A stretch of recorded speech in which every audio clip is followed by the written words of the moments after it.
అంతెందుకు పృథ్వీ, చిరంజీవి గారి వైఫ్ మళ్ళీ వాళ్ళ మదర్ అమ్మమ్మనో అది అమ్మ కిచెన్ అనో స్టార్ట్ చేశారు. అసలు ఏంటి బ్రో ఈ చిట్టి పికిల్స్ లో ఇన్ఫ్లుయెన్సర్లు బిజినెస్ చేసుడు తప్ప, లేకుంటే ఇన్ఫ్లుయెన్సర్స్ కి బిజినెస్ సూట్ కదా?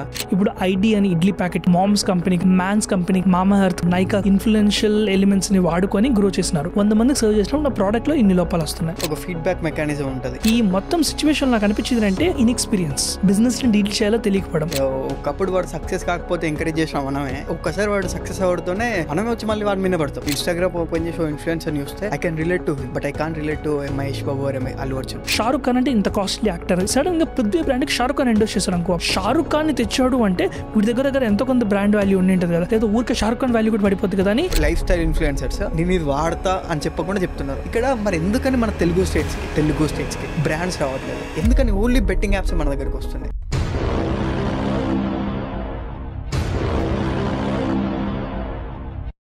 అసలు ఏంటి బ్రో ఈ చిట్టి పికిల్స్ లొల్లి? ఎప్పుడు మొన్ననేమో అదేదో బెట్టింగ్ యాప్ల లొల్లి, దానికి ముందేదో స్టాక్ మార్కెట్ ఏదో మోసం చేసిరని లొల్లి, దానికి ముందేదో అకాడమీల లొల్లి. ఎప్పుడు ఈ ఇన్ఫ్లుయెన్సర్లు బిజినెస్ చేసుడు తప్ప, లేకుంటే ఈ ఇన్ఫ్లుయెన్సర్స్కి బిజినెస్ సూట్ కదా? అంటే ఇప్పుడు ఏమవుతుందంటే, ఇప్పుడు తెలుసా పృథ్వీ, క్యాడ్బరీ తెలుసు కదా, మనందరికి నచ్చే చాక్లెట్ క్యాడ్బరీ. కాదు, నచ్చిన వాళ్ళకి నచ్చినట్టు చాక్లెట్. క్యాడ్బరీ మార్కెట్లో ఉన్నప్పుడు they are called the best quality, best product కదా. అది 2008 2003 కరెక్ట్ గుర్తులేదు, కానీ ఒక క్యాడ్బరీ ప్యాకెట్లో ఒక వామ్ వచ్చింది, పురుగు వచ్చింది. అంటే ఇట్స్ అ క్రీజెస్ ఇది కదా ఇష్యూ కదా. ఒక క్యాడ్బరీ నువ్వు తినే చాక్లెట్లో ఒక పురుగు వచ్చినప్పుడు ఎలా అని ద కంపెనీ వెంట ఇంటూ క్రైసిస్. కోట్ల రూపాయల బిజినెస్ అయిపోయింది. అమితాబ్ బచ్చన్ అప్పుడే ఐ థింక్ బ్రాండ్ అంబాసిడర్ కింద పిక్ చేసుకుంది. And it was a huge crisis. 2003 కానీ 2008 కానీ, I don't know exactly which year. మన డిస్క్రిప్షన్లో మనం రాసేద్దాం ఈ point.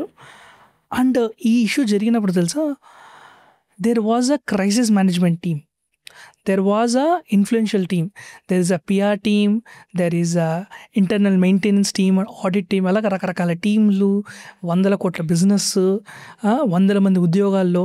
they all sat, looked at the problem, understood the problem, solved the problem and tried to minimize the ruckus. Okay, నువ్వు ఆలోచించుకో పృథ్వీ, ఎన్నో ఏళ్ళు కష్టపడితే హెచ్యుఎల్ లాంటి వాళ్ళు, యూనిలివర్ లేదా కోల్గేట్ కానీ, లేదా ఈ పెద్ద పెద్ద ఎఫ్ఎంసీజీ కంపెనీలు చూస్తున్నాయి కదా, డెటాల్ కానీ, వాళ్ళు ఇన్ని లక్షల మంది, ఇన్ని కోట్ల మందికి రీచ్ కాగలిగేటట్టు సెట్ చేసుకున్నారు అనమాట. వాళ్ళందరూ కూడా ఎన్నో ఏళ్ళు కష్టపడి ఎంతో ప్లానింగ్, ప్యాకేజింగ్, స్ట్రక్చరింగ్ ఇవన్నీ మెయింటైన్ చేసి ఒక డిస్ట్రిబ్యూషన్ ఫ్లో తయారు చేసుకున్నారు అనమాట. డిస్ట్రిబ్యూషన్ ఫ్లో జరుగుతున్నప్పుడే they also learned on how to make the product better. అంటే మార్కెట్లో ఎలా అంటే, ఎప్పుడైనా ఒక ప్రోడక్ట్ తయారు చేసినప్పుడు ఫస్ట్ ఒక డమ్మీ ప్రోడక్ట్, సింపుల్ ప్రోడక్ట్ ఉంటుంది అనమాట, మార్కెట్లో వైబుల్ ప్రోడక్ట్ లాగా. దాని తర్వాత మనము ఆడియన్స్కి రీచ్ అయ్యే కొద్దీ మన ప్రోడక్ట్లోని క్వాలిటీ కూడా ఇంప్రూవ్ చేసుకుంటూ వస్తాం. అది టెక్నికల్ అయితే బగ్స్ అంటాము, ఇన్ పర్సన్ అయితే ఇష్యూస్ అంటాం. మన కస్టమర్స్తో మాట్లాడుతూ మనం అర్థం చేసుకుంటాం. ఇప్పుడు ఐడి అని ఇడ్లీ ప్యాకెట్ కావచ్చు, లేదా మామ్స్ కంపెనీ కావచ్చు, లేదా మ్యాన్స్ కంపెనీ కావచ్చు, మామా ఎర్త్ కావచ్చు, నైకా కావచ్చు, వీళ్ళందరూ కూడా ఇండివిజువల్ పర్సన్సే. వాళ్ళు ఒక ఇంట్లోనో అట్లా బిజినెస్ స్టార్ట్ చేసి ఇన్ఫ్లుయెన్షియల్ ఎలిమెంట్స్ని వాడుకొని గ్రో చేసినారు. కానీ ఇవి స్కేలబుల్ టు గ్రోత్ ఉంటుంది అనమాట. అంటే ఎలాగా, ఫస్ట్ నేను 100 మందికి సర్వ్ చేశాను, 100 మందికి సర్వ్ చేసినప్పుడు నా ప్రోడక్ట్లో ఇన్ని లోపాలు వస్తున్నాయి. నేను 1000 మందికి సర్వ్ చేశాను, నా ప్రోడక్ట్లో ఇన్ని లోపాలు వస్తున్నాయి. 1,00,000 మందికి సర్వ్ చేశాను. అలాగే స్కేల్ బై స్కేల్ నువ్వు గ్రో అవుతున్నప్పుడు నీకు అర్థమవుతుంది నీ దగ్గర ఏమున్నాయి, నీ దగ్గర ఏం లేవు అని. ఒక ఫీడ్బ్యాక్ మెకానిజం ఉంటుంది. అండ్ ఎక్కడన్నా ఇష్యూ అవుతుంది. ఫర్ ఎగ్జాంపుల్, నువ్వు ఒక ప్రోడక్ట్ తయారు చేసే పృథ్వీ, సింపుల్గా పికిల్స్ అని చెప్తాం. ఇవాళ హైదరాబాద్లో ఒక పికిల్ కేజీ 100 రూపాయలు అనుకుందాం, మామిడికాయ పచ్చడి. ఈ మామిడికాయ పచ్చడి హైదరాబాద్లో 100 రూపాయలు ఉంది. ఇదే మామిడికాయ పచ్చడి నేను లెట్సే బాంబేకు ఎక్కడికో వెళ్తున్నాను, నేను 70 రూపాయలు మార్జిన్ వేసుకుంటా. నా బ్రాండ్కి వాల్యూ ఉందనుకో, నేను 250 రూపాయలకి అమ్ముకుంటా. అదే నేను అమెరికాకి ట్రాన్స్పోర్ట్ చేసుకోవాలనుకో, నేను 1000-2000 కూడా అమ్ముకుంటా. తప్పు కాదు, నీకు నచ్చిన రేట్లో నువ్వు అమ్ముకో, ఏమాత్రం తప్పు కాదు. కానీ నీకు తెలియాలి నువ్వు ఎవరికి అమ్ముతున్నావని, ఎక్కడ అమ్ముతున్నావని. అది కూడా ఏంటి, ట్రయల్ అండ్ ఎర్రర్ ద్వారా. ఇప్పుడు మనం కూడా బిజినెస్లో ఉన్నాం కదా. ఇంతకుముందు మీరు చెప్పిన నువ్వు చెప్పిన మంచి ఎగ్జాంపుల్కే ఇంకొక బెస్ట్ ఎగ్జాంపుల్ ఏంటంటే, water, the place where you cell the water makes the difference అని. నువ్వు వాటర్ ప్లాంట్లోకి వెళ్తే వాటర్ 2 రూపీస్, అదే పక్కనున్న షాప్కి వెళ్తే 10 రూపాయలకి చిన్న వాటర్ బాటిల్ వస్తుంది. అదే దగ్గరున్న ఒక అదేంటి ఒక రెస్టారెంట్లోకి వెళ్ళాలంట 20-25 రూపీస్ తీసుకుంటారు. అదే నువ్వు ఈ క్రికెట్ మ్యాచ్కి వెళ్ళావు అనుకో, లీటర్ బాటిల్ 50 రూపాయలు 100 రూపాయలు అంటారు. కాన్సర్ట్కి వెళ్తే 100 రూపాయలు లీటర్ బాటిల్. ఎగ్జాక్ట్లీ. అదే ఎయిర్పోర్ట్కి వెళ్ళావు అనుకో, ఎయిర్పోర్ట్లో 100 రూపాయలు అంటారు. అదే ఫ్లైట్ లోపల అనుకో 250 అంటారు. అవే వాటర్. ఇక్కడ ఏమవుతుందంటే ప్లేస్ బట్టి వాల్యూ మారుతుంది అనమాట. అండ్ కొంతమందికి ఆ లెవరేజ్ ఉంటుంది, ఆ అడ్వాంటేజ్ ఉంటుంది, తప్పులేదు మెయింటైన్ చేయడం. కానీ ఇప్పుడు పెద్ద బ్రాండ్స్ ఏం చేస్తాయి, ఇప్పుడు పర్స్ ఉంది, వాలెట్ అంటారు కదా, మీకు రోడ్డు మీద 100 రూపాయలు 150 రూపాయలు కూడా వాలెట్ దొరుకుతుంది. బ్యాగిట్ అని, షెనెల్ అని బ్యాగ్స్ ఉంటాయి, వాలెట్స్ ఉంటాయి. వాళ్ళేం 10,000కి, 1,00,000 రూపాయలు, 2,00,000 రూపాయలకి అమ్ముకుంటారు అదే వాలెట్స్. అదేంటది 100 రూపాయలు దొరుకుతుంది కదా అంటే వాళ్ళు అంటారా నీకు స్తోమత లేదు నువ్వు వెళ్ళలేవని. వాళ్ళు ఏమంటారు, మా ఆడియన్స్ వేరండి, మా రేంజ్ వేరండి, మా రీచ్ వేరండి, మేము అందుకే మంచిగా డ్రెస్సులు వేసుకుంటాం, మాల్స్లో పెట్టుకుంటాం ఆ స్టాల్స్, మేము ఎవరినంటే వాళ్ళని రానియమండి, బ్రాండ్ అండి అని ఇవన్నీ ఉంటారు. వాడి బిజినెస్ చేస్తున్నాడు తప్ప కాదు, వాడి బిజినెస్ వాడు చేసుకుంటున్నాడు. ఇక్కడ ఏమవుతుందంటే ఎక్స్పీరియన్స్ బట్టి అర్థమవుతుంది అనమాట. చాలామంది క్రియేటర్స్ దగ్గర వచ్చే ఇష్యూ ఏంటంటే 2 రకాలుగా చూడొచ్చు మనం. నువ్వు బిజినెస్ పెట్టావు, నీ బిజినెస్ గ్రోత్ కోసం నువ్వు క్రియేటర్ అయ్యావు. మ్యాన్ కంపెనీ, మన Shantanu Deshpande, the Bombay shaving company అంటారు కదా, not ban company, the Bombay shaving company. First product పెట్టి దాని మీద కన్జ్యూమర్ మార్కెటింగ్ అంతా పెట్టాడు. నైకా ఫస్ట్ కంపెనీ పెట్టి దాని మీద కంటెంట్ మార్కెటింగ్ బిల్డ్ చేశారు. రెండో పక్క ఇన్ఫ్లుయెన్షియల్. ఇప్పుడు ఫర్ ఎగ్జాంపుల్ మన ప్రియాంక చోప్రా తీసుకుందాం, లేదా ఆలియా భట్ తీసుకుందాం, లేదా Hrithik Roshan, HRX, like all of these things are వాళ్ళ ఇన్ఫ్లుయెన్సర్స్. వాళ్ళ ఇన్ఫ్లుయెన్షియల్ వాల్యూ బట్టి బ్రాండ్ తయారు చేసాం. మన సల్మాన్ ఖాన్ బీయింగ్ హ్యూమన్ కదా. ఇక్కడ ఏమవుతుందంటే we need to understand a lot of things. ఇప్పుడు ఏమవుతుందంటే చాలామంది వాళ్ళ ఇళ్లలోనే ప్రొడక్ట్స్ తయారు చేసుకొని వాళ్ళ సొంత వాయిస్తో, సొంత ఎడిటింగ్తో, సొంత సిస్టమ్తో మొత్తం వాళ్ళు తయారు చేసుకొని బిజినెస్ చేస్తున్నారు. తప్పేం లేదు, చాలా గ్రేట్. నాకు తెలిసిన ఒక ఆమె Prithvi, I don't recall the name, వాళ్ళది జీడిపప్ ఫ్యాక్టరీ ఉంటుంది ఎక్కడ ఈస్ట్ గోదావరి సైడ్ ఎక్కడో. ఆమె జస్ట్ మామూలుగా వ్లాగ్ లాగానే చూసుకుంటే ఇది మా జీడిపప్ ఫ్యాక్టరీ అండి, మేము ఇక్కడ చేస్తామండి, మా ఫ్యాక్టరీలో ఇవి ఉంటాయి కదా బెస్ట్ క్వాలిటీ అండి. ఆమె తర్వాత కొన్ని రీల్స్ అయిపోయింది, అయ్యి బాబా ఎన్ని వస్తున్నాయండి మాకు మా ఆర్డర్స్కి మా దగ్గర చేత కదండి, మేము తీసుకోమండి ఆర్డర్స్ అన్నట్టు ఆమె అనింది అనమాట.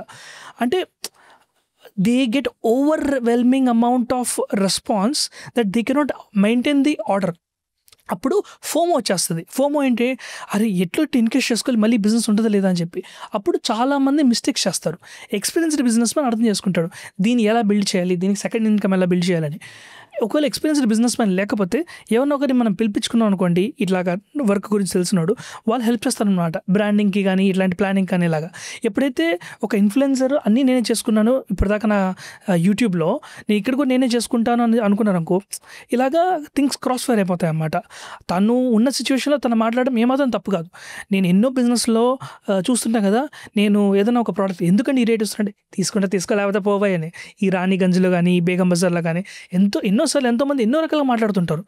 ఇవన్నీ కాదు, ఇంకా వేరే చాలా ఏరియాలో కూడా when we are like doing that mass buying కదా, తీసుకోలేకపోతే పో అంటారు. మనం దాన్ని హట్టం కాగలం కదా, ఎందుకంటే మన స్కేల్, మన వాల్యూ ఇవన్నీ మనం చూసుకొని మనం డీల్ చేసుకుంటాం అనమాట. బట్ ఏంటి, వీ నీడ్ టు నో ఎక్కడ ఏమంటాడని. ఇది ఎక్స్పీరియన్స్ బట్టి వస్తుంది. ఇన్ఫ్లుయెన్సర్స్కి ఇంత level of energy, fame, value ఇవన్నీ ఒకసారి వచ్చేసరికి వాళ్ళు కూడా ఓవర్వెల్మ్ అయిపోతారు అనమాట. వచ్చేసరికి అర్థం కాదు. ఎగ్జాక్ట్లీ, వాళ్ళకి చాయిసెస్ దొరకవు.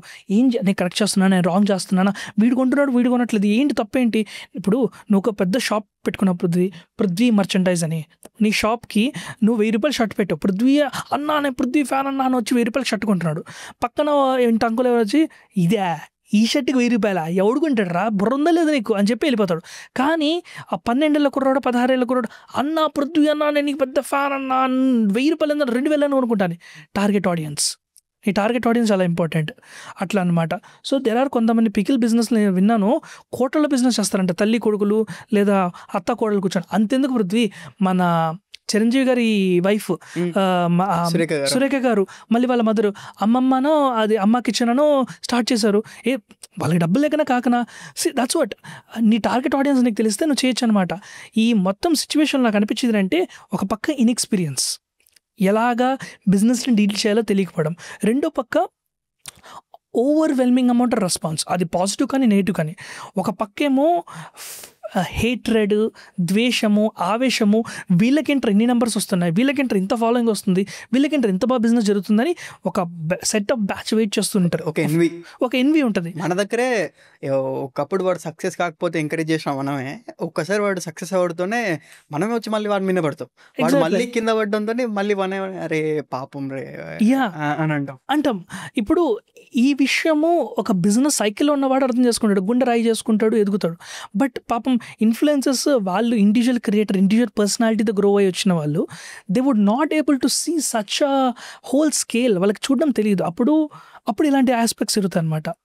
అంటే ఇంట్రెస్టింగ్ థింగ్ ఏంటంటే, ఇంతకుముందు మనం మాట్లాడిన సెలబ్రిటీస్, నేను చాలామంది సెలబ్రిటీస్ చాలా వాళ్ళ ఓన్ బ్రాండ్స్ స్టార్ట్ చేశారు. మరి తెలుగు యాక్టర్స్ దగ్గర నుండి బాలీవుడ్ యాక్టర్స్ దాకా, వేరే యాక్టర్స్ కూడా. కానీ if you see the success ratio, influencers ఎక్కువ మంది సక్సెస్ అవుతున్నారు, సెలబ్రిటీ సక్సెస్ అవ్వట్లేదు. వాళ్ళకి యాక్చువల్ ఫేమ్ ఉంటుంది, వాళ్ళకి యాక్చువల్ కావాల్సినంత ఫాలోయింగ్ ఉంటుంది, వాళ్ళకి చెప్తే సీరియస్ తీసుకునే వాళ్ళు ఉంటారు. బట్ ఇన్ఫ్లుయెన్సర్ సక్సెస్ అయినట్టు ఒక సెలబ్రిటీ ఎందుకు అవ్వలేకపోతున్నారు? మనకు ఓన్లీ రితిక్ రోషన్, లేకపోతే ఇదేంటి ఆలియా భట్, వీళ్ళ లాంటి వాళ్ళని పక్కన పెడితే దీపికా పడుకొని ఫెయిల్ అయింది. మళ్ళీ అగైన్ ప్రియాంక చోప్రా సక్సెస్. అట్లా చాలామంది వాళ్ళు స్టార్ట్ చేసినా కానీ there are majority of the celebrities వాళ్ళు స్టార్ట్ చేసిన బ్రాండ్స్ ఫెయిల్ అవుతున్నాయి. నేను మొన్న న్యూస్ ఎక్స్ప్రెస్లోనో ఇండియన్ ఎక్స్ప్రెస్లో అనుకుంటా ఆర్టికల్ వచ్చింది, వై సెలబ్రిటీ స్టార్ట్ చేసిన బ్రాండ్స్ ఎందుకు ఫెయిల్ అవుతున్నాయని. మీరేమనుకుంటారు? What are the reasons? So మనము ఇవన్నీ కూడా కేస్ బై కేస్ స్టడీ చేయాలన్నమాట. ఫర్ ఎగ్జాంపుల్ సచిన్ టెండూల్కర్ గారిది ఒక హోటల్ ఉండేది, రైట్? బట్ ఆ హోటల్ సమ్ లాజిస్టికల్ ఇష్యూస్ వల్ల వర్క్ కాలేదని విన్నాను. తర్వాత మన జాన్ అబ్రహం కానీ, అజయ్ దేవగన్ కానీ, వీళ్ళందరికీ హోటల్స్ కానీ, రెస్టారెంట్స్ కానీ, పబ్స్ కానీ, బార్స్ కానీ చాలా ఉంటాయి. ఒక్కొక్కరిది ఒక్కొక్క కేసు అనమాట. కొన్నిసార్లు ఏమవుతుందంటే వీళ్ళది చాలా బిజీ లైఫ్ ఉంటుంది, ఎవరో ఒక మేనేజర్ పెట్టి ఉంటారు హ్యాండిల్ చేయడానికి, వాళ్ళేమో డబ్బులు తినేయడం కానీ, ఇంకొక లాజిస్టికల్ ఇష్యూ కానీ, లేదా రాంగ్ పర్సన్ని రాంగ్ ప్లేస్లో పెట్టడం కానీ అలా జరగకపోవచ్చు. అలాగా ఒక్కొక్క రీజన్ ఉంటుంది అనమాట.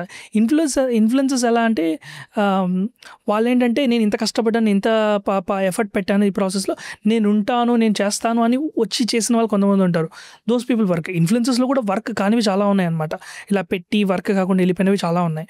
సో ఇవన్నీ కూడా మనం ఒక యాక్చువల్లీ కనుక ఒకటి ఇంట్రెస్టింగ్ క్వశ్చన్ అది ఏంటంటే, ఒక ఇన్ఫ్లుయెన్సర్ లైఫ్ని ఇప్పుడు నేను ఇన్స్టాగ్రామ్ ఓపెన్ చేసి ఇన్ఫ్లుయెన్సర్ని చూస్తే I can relate to him, but I can't relate to Mahesh Babu or Allu Arjun. Correct. That makes a difference. వాళ్ళు మీరు గమనించినట్టయితే like I completely agree with this point. ఇక్కడ ఏమవుతుందంటే why celebrities are added to the picture is very different from why influencers are there. ఇది నేను చెప్పిన dialogue కాదు, I'm paraphrasing couple of other people's dialogues అనమాట. ఇప్పుడు పృథ్వీ ఒక క్లోదింగ్ కంపెనీ స్టార్ట్ చేశాడు. పృథ్వీ ప్రోడక్ట్ బాగుంది, పృథ్వీ బాగా గ్రో అవుతున్నాడు, ఇవన్నీ కరెక్టే. కానీ పృథ్వీ మార్కెట్లో ఉన్న ఆదిత్య బిర్లా కంపెనీస్ కానీ, లేదా జియో కంపెనీస్ కానీ, వీళ్ళందరితో కాంపిటీట్ కావాలంటే ఒక పీటర్ ఇంగ్లాండ్తోనో, ఒక వ్రాంగ్లర్తోనో, ఒక విరాట్ కోహ్లీ బ్రాండ్తోనో, రాంగ్తోనో, వీళ్ళందరితో లివైస్తోనో, వీళ్ళందరితో కాంపిటీట్ చేయాలంటే ఏం చేయాలి? పృథ్వీ చెప్పాలి, నేను అయ్యాను మార్కెట్లో, నా ప్రోడక్ట్ బెస్ట్ ప్రోడక్ట్. ఎలా చెప్తావు? రేట్ ద్వారా చెప్తావా?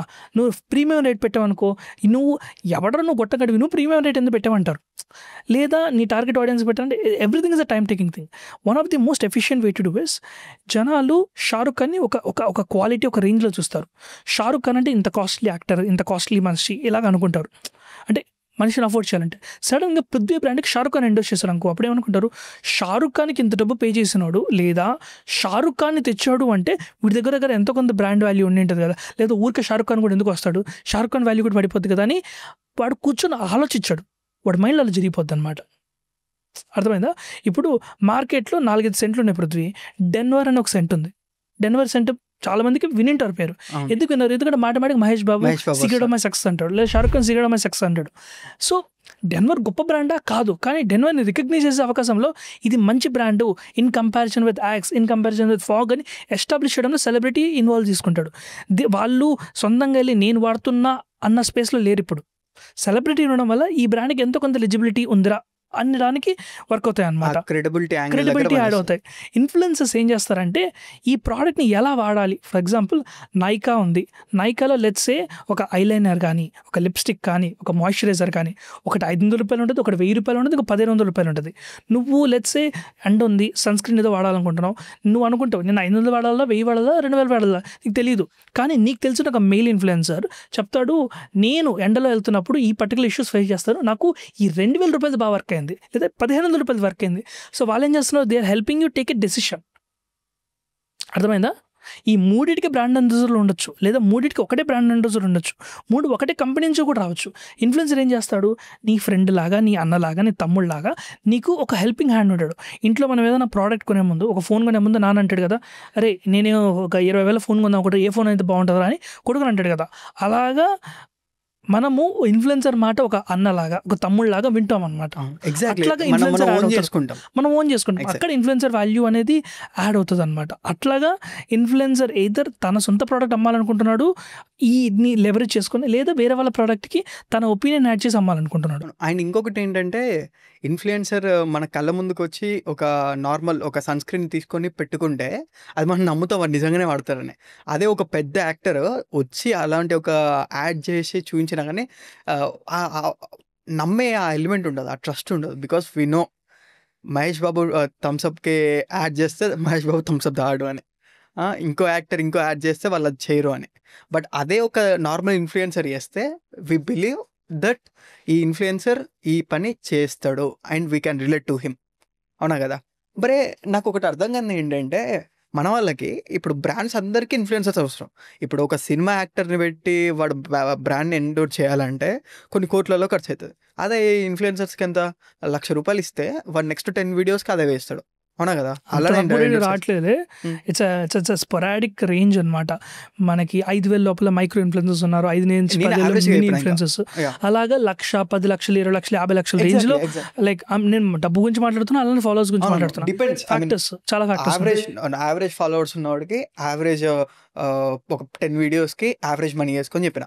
సో ఒక 10,000కి ఒక వీడియోకి 10,000 చొప్పున ₹1,00,000 10 వీడియోలు చేశారనుకో, majority of the people believe that అరే వీడు ఏదంటే ఈ బ్రాండ్ వాడతారా అని. అండ్ ఇంకొకటి ఏంటంటే, నేను ఇన్ఫ్లుయెన్సర్స్లో చూసింది, influencers the way they doing marketing. ఒక బ్రాండ్ తీసుకుంటే అరే నేను వాడుతున్నా అని చెప్పకుండా చెప్తున్నారు. షర్ట్స్ ఇప్పుడు లైఫ్ స్టైల్ ఇన్ఫ్లుయెన్సర్స్ నేను ఇది వాడతా అని చెప్పకుండా చెప్తున్నారు. ఇక్కడ మరి ఎందుకని మన తెలుగు స్టేట్స్కి బ్రాండ్స్ రావట్లేదు? అండ్ ఇంకొకటి ఏంటంటే, ఎందుకని ఓన్లీ బెట్టింగ్ యాప్స్ మన దగ్గరికి వస్తున్నాయి? Do you think there are any reasons? అంటే ఇక్కడ కంపెనీలకు ఐడియా లేదా, ఆర్ ఇన్ఫ్లుయెన్సర్లు ఫెయిల్ అవుతున్నారా, లేదంటే ఓవరాల్ సిస్టమ్ ఫెయిల్ అవుతుందా? బ్రాండ్స్ రావట్లేదంటే అది నిజం కాదు. That's not at all absolutely true. Brands వస్తున్నారు, కంటెంట్ చేస్తున్నారు, కొలాబరేషన్స్ పెడుతున్నారు, బట్ మనకు కనపడేంత మ్యాసివ్ స్కేల్లో ఎవరు చేయట్లేదు. లైక్ ఫర్ ఎగ్జాంపుల్, ఒక బ్రాండ్ లెట్స్ సే ఒక Sunsilk shampoo company, are let's say Bru ఒక లెట్స్ సే ఒక 50 లక్షలు బడ్జెట్ పెట్టుకొని ఒక 15 ఇన్ఫ్లుయెన్సర్స్తో 3 months క్యాంపెయిన్ అని చేస్తుంది. కేల్కతం దుకాన్ బంద్ క్లోజ్ చేస్తుంది, మళ్ళీ నెక్స్ట్ క్వార్టర్కి వస్తుంది అక్కడికి. అలా చేస్తున్నారు తెలుగులో కొంతమందికి, వీళ్ళతో వాళ్ళతో. అంతేకాని no one is actively spending time and doing so much of money spend. For example Santoor, మనం ఎంత కాదనుకున్నా సంవత్సరానికి 25 నుంచి 100 కోట్లు ఖర్చు పడుతుంది అడ్వర్టైజింగ్ మీద. ఎగ్జాక్ట్లీ. ఎందుకంటే రెవెన్యూ ప్రపోర్షన్ తీసుకుంటే మనము ఎవరైనా కానీ ఒక మంచి బ్రాండ్ వాళ్ళ రెవెన్యూ కానీ లేదా వాళ్ళ ప్రాఫిట్లో ఒక 30% ప్రపోజిషన్ తీసుకుంటారు. ప్రపోజిషన్ తీసుకొని 15 నుంచి 20%, 30% వాళ్ళు బ్రేక్ డౌన్ చేసుకుంటారు. టీవీకి ఎంత వేయాలి, రేడియోకి ఎంత పెట్టాలి, అవుట్డోర్ మీడియా ఎంత పెట్టాలి, ఇప్పుడు ఐపీఎల్ జరుగుతుంది, ఐపీఎల్ సీజన్లో ఎంత పెట్టాలి, తర్వాత ఇన్ఫ్లుయెన్సర్స్కి ఎంత పెట్టాలి, తర్వాత ఆఫ్లైన్ మార్కెటింగ్ ఉంటుంది. మనము మధ్యాహ్నం పూట గమనించినట్టయితే ఇప్పుడు సమ్మర్ సీజన్ కదా, సర్ఫ్ ఎక్సెల్, కోల్గేట్, పెప్సరెంట్, డెటాల్ లేడీస్కి క్యాప్స్, బ్యాగ్స్ ఇచ్చి ఇళ్ళకి పంపిస్తున్నారు అన్నమాట. సో వాళ్ళు ఏంటి, ప్రోడక్ట్స్ డైరెక్ట్గా అమ్ముతారు మనుషులకి, ఎక్స్ప్లెయిన్ చేసి అట్లా అమ్మడానికి. దాన్ని ఆన్ గ్రౌండ్ మార్కెటింగ్ అంటారు అనమాట. ATL, BTL అని, above the line, below the line. So ఇలాగా డిఫరెంట్ స్టైల్స్ ఆఫ్ మార్కెటింగ్ ఇవన్నీ ఉంటాయి అనమాట. సో బ్రాండ్స్ ఇన్ఫ్లుయెన్సెస్ మీద స్పెండ్ చేస్తున్నారా లేదా అంటే చేస్తున్నారు, బట్ చాలా ఎర్లీ స్టేజెస్లో ఉన్నారు. రెండోది ఏంటంటే, ఇన్ఫ్లుయెన్సర్స్ కూడా వాళ్ళ క్యాపబిలిటీని వాళ్ళు గమనించలేకపోతున్నారు అనమాట. ఇక్కడ షార్ట్ సైట్, లాంగ్ సైట్ రెండు ఉంటాయి. షార్ట్ సైట్ అంటే ఇప్పుడు నా దగ్గర ఉన్న రిసోర్సెస్కి how much can I make money, how much can I grow, how much can I build అనేది ఒక 1 year 2 year వరకు ఆలోచిస్తే అది షార్ట్ సైట్. బట్ నేను నెక్స్ట్ 10 yearsలో ఏం చేయగలిగాను నా దగ్గర ఉన్న రిసోర్సెస్కి, నేను ఏం వాల్యూ బిల్డ్ చేస్తున్నా అన్నది లాంగ్ టర్మ్. ఫర్ ఎగ్జాంపుల్ నేను ఒక ఇన్ఫ్లుయెన్సర్ని, నేను లెట్సే మెంటల్ హెల్త్ గురించి, ఒక ఫోకస్ గురించి, ఒక bunch of career growth aspects గురించి మాట్లాడుతున్నా. ఇప్పుడు నేనేం చేయొచ్చు, నేను ఇమ్మీడియట్గా అయితే ఒక 100 రూపాయల కోర్స్ పెట్టి దాని నుంచి 1000 రూపాయలు, దాని నుంచి 10,000 రూపాయల కోర్స్ పెట్టి I can do a funnel marketing which gives me direct course based, academy based growth. ఇలా కాకుండా what if I do an offline institute, what do I do a cohort, or లేదా what if I collaborated with bunch of people where I train people and I give them to companies and I take a commission, or what if I go 1 step further and I do offline events, oh what if I go 1 step further and నా face చూసి recognise చేస్తున్నాను, what if I collaborate with colleges and I do activities with them and I do this whole thing in mass scale. నేను చెప్పే step by step ప్రాసెస్కి time పెరుగుతూ వస్తుంది. నాకు ఇమ్మీడియట్గా నెక్స్ట్ మంత్ కల్లా 25 లక్షలు కావాలంటే పెడతాను నేను 90 రూపాయల కోర్స్ అని పెట్టి, వస్తుంది నాకు 25 లక్షలు. ఎందుకు రావు? లూజ్ అయ్యేవాడికి 99 లూజ్ అవుతుంది. నాకు వచ్చేది మాస్ స్కేల్లో ఒక 1,00,000 మంది, 50,000 మంది, 10,000 మంది వచ్చినా కూడా యూఆర్ మేకింగ్ ఇట్ వర్క్ కదా. 10,000 మంది ఒక్కొక్కరు 100 రూపాయలు ఇచ్చినారనుకో, you're making already 10 lakhs here, అంతే కదా. సో ఈ మొత్తం ప్రాసెస్లో నువ్వు గమనించాల్సింది ఏంటంటే ఇన్ఫ్లుయెన్సర్స్కి చాలా క్యాపబిలిటీ ఉందన్నమాట. వాళ్ళు షార్ట్ సైట్లో చూసారనుకో ఇమ్మీడియట్గా ఏ బ్రాండ్ వస్తే ఆ బ్రాండ్ చేసి చెప్పేస్తారనమాట. నాకు ఒక ఫ్రెండ్ ఉన్నాడు, ఆ అబ్బాయి చాలా బాగా కంటెంట్ చేస్తాడు, horror related content.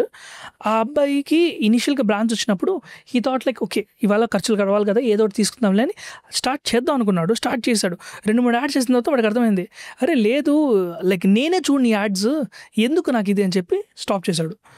And he started being very, very choosy on what ads he want. And now every ad he takes, his audience are making benefit out of it. His audience are making benefit out of it so that his ఎవరైతే కొలాబరేటరో brand కూడా enjoy చేస్తుంది ఈ collaboration, and అతనికి కూడా pay కూడా regular అయిందనమాట. Now it became a long term activity. మీకు తెలుసా మార్కస్ బ్రౌన్లీ MKBHD అని ఒక క్రియేటర్ ఉన్నాడు.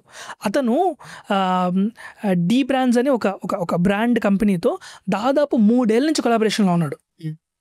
3 ఏళ్ళ నుంచి ఒక ఫోన్కి కేసింగ్, స్కిన్నింగ్ ఉంటుంది కదా, డీ బ్రాండ్స్ అని ఒక బ్రాండ్తో 3 ఏళ్ళ నుంచి కొలాబరేషన్లో ఉన్నాడు. ఇవాళ మనం చెప్పండి మార్కెట్లో మన ఇండియాలో ఏ క్రియేటర్ 3 ఏళ్ళ నుంచి ఒకటే బ్రాండ్తో కొలాబరేషన్లో ఉన్నాడు? ఒకవేళ ఉన్నాడు అంటే ఆ బ్రాండ్ ఎంత హ్యాపీగా ఉంది, కన్జ్యూమర్స్ ఎంత హ్యాపీగా ఉన్నారు. మీరు లాంగ్ టర్మ్లో చూసుకున్నారనుకో it becomes a great success. After a point I think I heard, I might not be true also, the బ్రాండ్స్లో మార్కస్ బ్రౌన్లీ MKBHD ఇన్వెస్ట్ చేశాడంట కొంచెం మనీ. సో మీరు ఒక enough amount of business build చేస్తున్నారు company కంటే, company దగ్గరకు వచ్చి అడుగుతుంది అనమాట, hey do you want to take this opportunity to invest on this brand అని. బ్రాండ్ అడుగుతుంది. ఎందుకంటే నీ దగ్గర నుంచి వాళ్ళకి లెట్స్ సే ఒక కంపెనీ దగ్గర నుంచి ఒక 10% ఆఫ్ రెగ్యులర్ ఇన్కమ్ వస్తుంది అంటే ఆ కంపెనీకి, వాడు ఎందుకు he would not be interested to collaborate with you and build. I think same వేలో మన బాలీవుడ్ యాక్టర్ షారూక్ ఖాన్ ఉన్నాడు కదా, షారూక్ ఖాన్ మారుతి సుజుకి అనుకుంటా ఇలానే కలిసి కొలాబరేట్ అయ్యి వర్క్ చేసినప్పుడు ఒక పాయింట్ తర్వాత చాలా లాంగ్ టర్మ్ వర్క్ చేశారు. ఆ తర్వాత ఆయన ఫినాన్షియలీ బ్యాడ్ ఫేజ్లో ఉన్నప్పుడు వాళ్ళు పర్సనల్గా వచ్చి వాళ్ళు వెనకాల నుండి బ్యాక్ అండ్ సపోర్ట్ చేసి ఆ మేనేజర్ ఎవరైతే ఉంటారో మధ్యలో కోఆర్డినేట్ చేసే manager family member, rights like family member లాగా ఎప్పుడు కష్టాలు తోడున్నా అంట. ఐ మీన్ ఒక బ్రాండ్కి ఒక ఎన్నో ఎవరైతే సెలబ్రిటీ ఉంటారో లేకుంటే ఇన్ఫ్లుయెన్సర్ ఉంటారో లాంగ్ టర్మ్ కన్సిస్టెన్సీ అనేది లాంగ్ టర్మ్లో మంచి ఫ్రూట్స్ ఇస్తుంది ఏదో షార్ట్ టర్మ్ హ్యాపీనెస్ కంటే. ఎగ్జాక్ట్లీ. అండ్ ఇప్పుడు నువ్వు గమనించినట్టయితే మర్చెండైజ్ అనే కాన్సెప్ట్ ఉందన్నమాట. మర్చెండైజ్ అంటే ఏంటంటే నీ యొక్క బ్రాండ్ వాల్యూని ఒక రెగ్యులర్ ప్రోడక్ట్ మీద యాడ్ చేసి నువ్వు అమ్మడం, దట్స్ మర్చెండైజ్. ఫర్ ఎగ్జాంపుల్ ఒక కీచైన్ 50 రూపాయలు దొరికింది, కానీ మార్వెల్ కీచైన్ ఎందుకు 500 రూపాయలు ఉంటుంది, right? That's merchandise. When a product has your added value and you're selling it to your audience or your customers or your target audience, merchandise అంటారన్నమాట. ఇప్పుడు పృథ్వీ మార్కెట్లో ఎంతమంది 20 లక్షల పైగా సబ్స్క్రైబర్స్ ఉన్న వాళ్ళు ఉన్నారు తెలుగు క్రియేటర్స్. వీళ్ళు మర్చెండైజ్ తయారు చేయగలరా? వాళ్ళు మాట్లాడే మాట, వాళ్ళు వేసుకునే షర్టు, వాళ్ళు వేసుకునే ప్యాంటు, వాళ్ళు తిరిగే కారు, ఏదైనా కానీ వాళ్ళు చెప్పి ఇది నేను వాడుతున్నాను, ఇది బాగుంటుంది, ఇది నా కోట్ వేసుకొని నేను చెప్పిన ఈ డైలాగ్ అని చెప్పి ఏం చేయొచ్చు కదా. మనకు వద్దు అకాడమీ పెడదాం, మనం కోర్సులు అమ్ముదాం, లేదంటే మనం బెట్టింగ్ యాప్స్ ప్రమోట్ చేద్దాం. మీకు ఒక పాయింట్ చెప్తా పృథ్వీ, మనకి ఎడిటర్స్ రెగ్యులర్గా అవసరం అవుతుంటారు. మనము ఇంతకుముందు కూడా ఒక ఎపిసోడ్ చేసాం ఎడిటర్స్ మీద. మీరు గమనించినట్టయితే అకాడమీ పెట్టడంలో ఏమాత్రం తప్పు లేదు, ఎందుకంటే స్కిల్ ఇస్తున్నావు మార్కెట్కి, జనాలకి సంపాదించుకునే అవకాశం ఇస్తున్నావు, అంతకంటే దైవ వృత్తి ఇంకోటి ఉండదు. జనాలకి డబ్బు సంపాదించుకునే మార్గం నువ్వు నేర్పిస్తున్నావు అంటే. కానీ ప్రాబ్లం ఎక్కడ అవుతుందంటే నీకు ఎంత ఎక్స్పీరియన్స్ ఉంది ఈ ప్రాసెస్లో, అది ఇంపార్టెంట్. నువ్వు ₹1,00,000 ఛార్జ్ చేయి, 50,000 ఛార్జ్ చేయి, 10,000 ఛార్జ్ చేయి, అసలు ఛార్జ్ చేయకుండా నుంచి, అది నీ ఇష్టం, నీ దగ్గర నుంచి ప్రోడక్ట్ తీసుకునే వాడి ఇష్టం. కానీ నువ్వు ఏమి ఇస్తున్నావు మార్కెట్లో?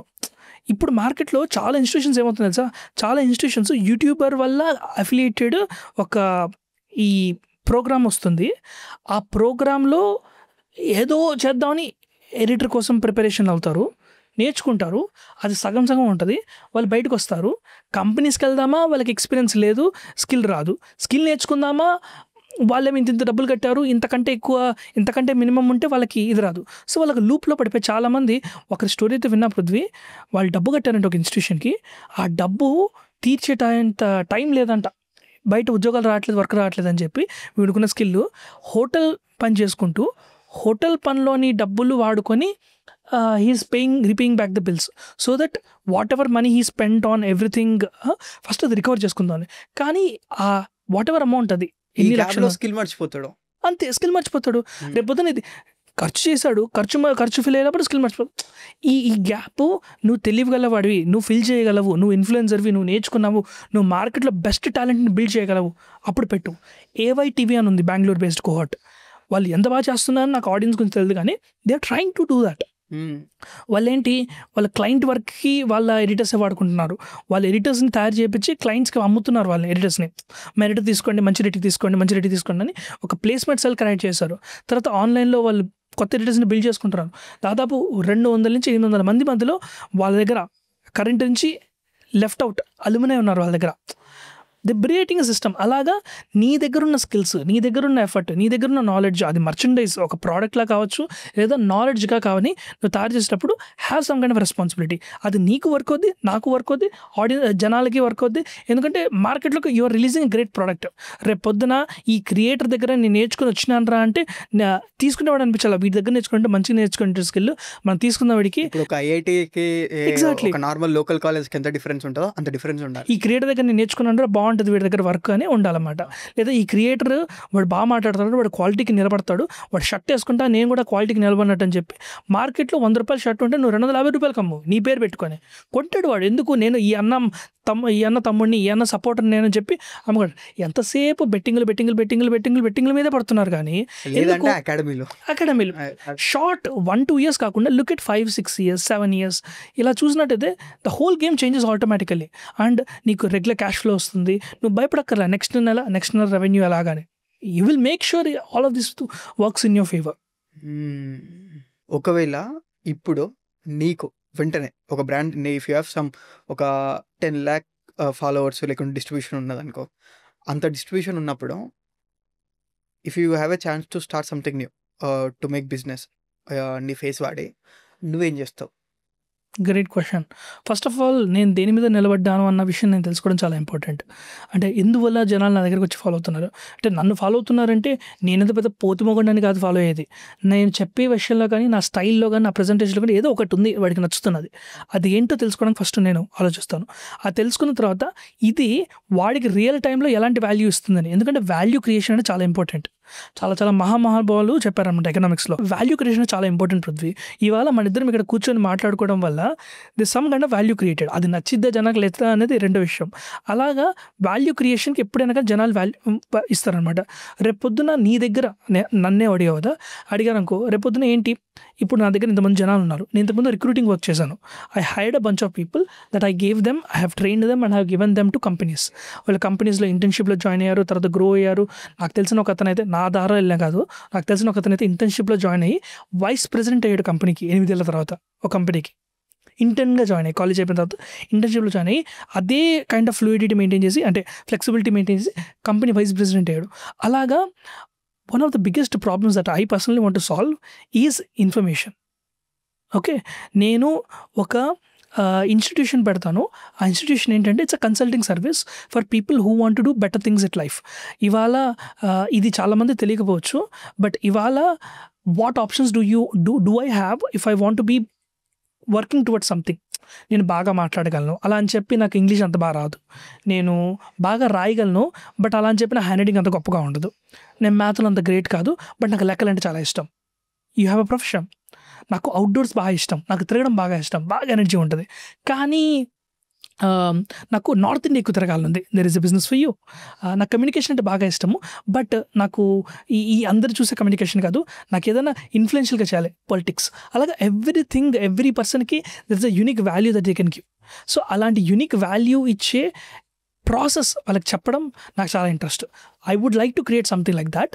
బట్ అలా కాలేదు అంటే దెర్ ఇస్ అ ఛాన్స్ నాకు రెగ్యులర్గా బిజినెస్ గ్రో అవ్వడానికి ఏవైతే హెల్ప్ అవుతాయో అది చేస్తాను. ఒక బ్రాండ్ నా దగ్గర కొలాబరేషన్కి వచ్చిందంటే ఆ బ్రాండ్కి నా ద్వారా ఏం వాల్యూ ఉందో అర్థం చేసుకుంటా, నా ఆడియన్స్కి ఆ బ్రాండ్ వల్ల ఏ వాల్యూ ఉందో అర్థం చేసుకుంటా. ఎందుకంటే వీళ్ళిద్దరికి నచ్చలేదు అనుకో, మొదలు నేనే ఉన్నాయి బొక్కగాడిని, నన్ను ఈజీగా పక్కన పెట్టి వాళ్ళు వేరే చోటుకి వెళ్తారు, ఇద్దరు వేరే వాళ్ళు చోటుకి వెళ్తారు.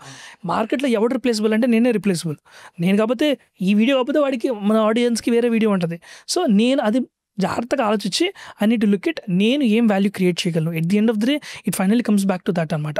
మార్కెట్లో నేను ఏం వాల్యూ క్రియేట్ చేయగలను, నేను క్రియేట్ చేసిన వాల్యూకి జనాలు డబ్బు పెట్టగలుగుతున్నారా లేదా అనేది తెలుసుకోవడం చాలా ఇంపార్టెంట్. ఈ రెండిట్లో వాల్యూ క్రియేషన్లో కానీ లేదా డబ్బు పెట్టడంలో కానీ ఎక్కడైతే గ్యాప్ వస్తుందో ఆ గ్యాపే తిరిగి మన మీద పాములాగా ఇలాగా బుస్ బుస్ బుస్ బుసగొడుతుంది అనమాట. And that's where we see our downfall. అరే వీడు అమ్ముడిపోయాడు రా, అరే వీడు దొంగ గడరా, వీడు ఫేక్ గడరా, వీడు స్కామ్ గడరా, అరే వీడు మరి డబ్బులు తినేసాడు రా అని ఇంకా అక్కడి నుంచే డిస్కస్ స్టార్ట్ అవుతాయి. లేదా వర్క్ అయిందనుకో, అరే వీడి వల్ల నేను గెలిచాను రా, వీడు అరే నా లైఫ్లో ఇలాంటి వాడు ఉండాలి రా, అన్నా నువ్వు గ్రేట్ అన్నా, అన్నా సూపర్ అన్నా. ఈ సైడ్ వరల్డ్ ఉంది, ఆ సైడ్ వరల్డ్ ఉంది. రెండు పక్కల గ్రో అయిన వాళ్ళు, ఎదిగిన వాళ్ళు, డబ్బు సంపాదించుకున్న వాళ్ళు, డబ్బు కొట్టుకున్న వాళ్ళు మనం చూసినాం. At the end of the day value creation is very very important అనమాట. Thank you. With this line will end this conversation. అలా నాకు తెలిసి ఇప్పటికే ఎక్కువ వచ్చినట్టుంది. చూసిన వాళ్ళకి థ్యాంక్స్ ఇప్పుడు లాస్ట్ మినిట్ వరకు. And this is something different that we are trying to do. Regular routine discussions కంటే ఇద్దరే కూర్చొని రెగ్యులర్గా ఇద్దరు ఫ్రెండ్స్ కూర్చొని మాట్లాడితే ఏం మాట్లాడతారో అలా సింపుల్ వేలా కొంచెం కాంప్లికేటెడ్ థింగ్స్ని మా పర్స్పెక్టివ్స్ని ముందు పెడుతున్నాం అంతే. Cool. Thank you guys. Thank you guys. Thank you Prithvi. By.